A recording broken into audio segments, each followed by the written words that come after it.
এক চোখা মানুষরা বলছে বিশ্ব এগিয়ে যাচ্ছে, আর কলবের মধ্যে আল্লাহ নূরওয়ালা মানুষরা বলছে বিশ্ব এগিয়ে যাচ্ছে বাট কিয়ামতের দিকে।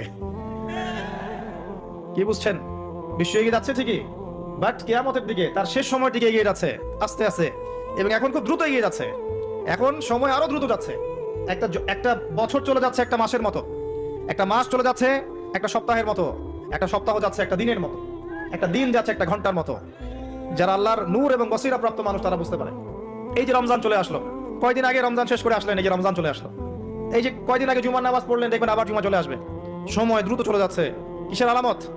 কিয়ামতের আলামত। কত আলামত আছে আপনাকে বলে শেষ করতে পারবো না। মহিলাদের সংখ্যা বাড়ছে, পুরুষদের সংখ্যা কমছে। এমন মহিলাদেরকে রাস্তায় দেখবেন যারা পোশাক পরেও নগ্ন হয়ে ঘুরছে। এদের সম্পর্কে নবীজি বলেছেন, শেষ জামানায় এক শ্রেণীর মেয়ে আসবে যাদেরকে আমি দেখি নাই, মানে 1400 বছর আগে এরা ছিল না। তাদের খাসলত কি? তারা কাপড় পরবে, নিসা কাপড় পরবে কিন্তু নগ্ন থাকবে।